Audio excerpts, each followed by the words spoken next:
ಸುಖ ಅಂದರೆ ಹೇಗಿರುತ್ತೆ ಅಂದರೆ, ಇವತ್ತು ಯುಗಾದಿ ಬೆಳಿಗ್ಗೆ ಎದ್ದು ದಿನನಿತ್ಯದ ಕೆಲಸಗಳನ್ನು ಮುಗಿಸಿ ಬಿಸಿಲು ತನ್ನ ನಖರತೆಯನ್ನು ತೋರಿಸುವುದಕ್ಕೆ ಮೊದಲು ತಿಂಡಿ ತಿಂದು ಕುರ್ಚಿಯಲ್ಲಿ ಕೂತ್ಕೊಂಡು ಹೀಗೆ ಕಣ್ಣು ಮುಚ್ಚಿ ಒಂದು 5 ನಿಮಿಷ ಅರ್ಧ ಗಂಟೆ ಮಲಗೋದಿದೆಯಲ್ಲ, ಹೀಗೆ ಕಣ್ಣು ಮುಚ್ಚಿಕೊಂಡು ಮಲಗಿ ಫ್ಯಾನ್ ಕೆಳಗಡೆ ಕೂತ್ಕೊಂಡು ಮಲಗದೆ ಒಂದು ರೀತಿಯಾದಂತಹ ಸುಖ.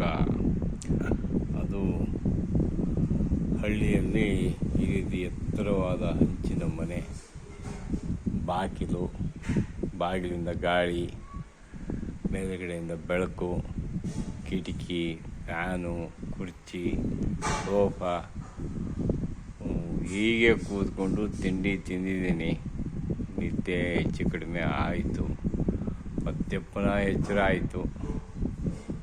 ಹೀಗೆ ಏನೋ ಮಾತಾಡೋಣ, ಎಲ್ಲರಿಗೂ ಹೊಸ ವರ್ಷ ಇದೇ ರೀತಿ ಒಂದು ನಿದ್ದೆಯ ಸುಖವನ್ನು ಕೊಡಲಿ, ಜೊತೆಗೆ ಕೆಲಸ ಮಾಡುವಂತಹ ಒಂದು ರೀತಿಯ ಕೆಲಸ ಮಾಡಿ ಕಷ್ಟಪಟ್ಟು ಬೆಳಗ್ಗೆ ಎದ್ದು ದಿನನಿತ್ಯದ ಕೆಲಸಗಳನ್ನು ರೂಢಿಸ್ಕೊಂಡು ಅವನ್ನೆಲ್ಲ ನಿಭಾಯಿಸುವಂತಹ ಬೇವು, ನಿದ್ದೆ ಮಾಡುವಂತಹ ಬೆಲ್ಲ ಮತ್ತು ತಿಂಡಿಯನ್ನು ತಿಂದು ವಿರಮಿಸುವುದಿದೆಯಲ್ಲ, ನಿದ್ದೆಯ ಮತ್ತಿನಲ್ಲಿ ಏನೂ ಗೊತ್ತಾಗದೇ ಇರುವ ಸ್ಥಿತಿ ತಲುಪ್ತೀವಲ್ಲ, ಅದೇ ನಿಜವಾದಂತಹ ಸುಖ. ಇನ್ಯಾವುದೂ ಅಲ್ಲ.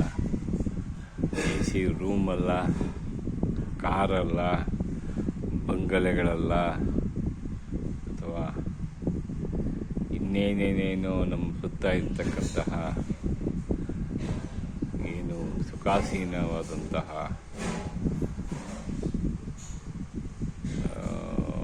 ದಿನನಿತ್ಯದ ಭೋಗ ವಸ್ತುಗಳು ಅಲ್ಲ.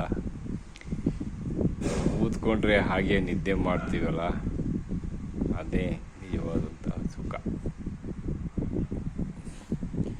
ಈಗ ಒಂದು ಸ್ವಲ್ಪ ಕಣ್ಣು ಬಿಟ್ಟಿದ್ದೀನಿ, ಪ್ರಪಂಚ ನೋಡ್ತಾ ಇದ್ದೀನಿ, ನೀವು ನನ್ನ ನೋಡ್ತಾ ಇದ್ದೀರಿ. ಈಗ ಸ್ವಲ್ಪ ಎಣ್ಣೆ ಹಚ್ಕೊಂಡು, ತಲೆಗೆ ಎಣ್ಣೆ ಇದೆ, ಸ್ನಾನ ಮಾಡಿ ಬೇವನ್ನು ಆ ಕಡೆ ನೋಡ್ಬೋದು, ತೋರಣ ಕಟ್ಟಿದ್ದೀನಿ ಬಾಗಿಲಿಗೆ. ಇಷ್ಟೆಲ್ಲ ಮಾಡಿ ಯುಗಾದಿ ಹಬ್ಬವನ್ನು ತೋರಿಸ್ತಾ ಇದ್ದೀನಿ. ಅಡುಗೆ ಮನೆಯಲ್ಲಿ ಶಬ್ದ ಕೇಳ್ತಾ ಇದೆ, ಸಿಹಿ ಒಬ್ಬಟ್ಟು ತಯಾರಾಗ್ತಾ ಇದೆ. ಮಧ್ಯಾಹ್ನಕ್ಕೆ ಊಟ ಮಾಡಬೇಕು. ಜೊತೆಗೆ ಒಬ್ಬಟ್ಟಿನ ಜೊತೆಗೆ ಬಿಸಿಲು ಸಹ ಏರ್ತದೆ. ಏನು ಮಾಡೋದು.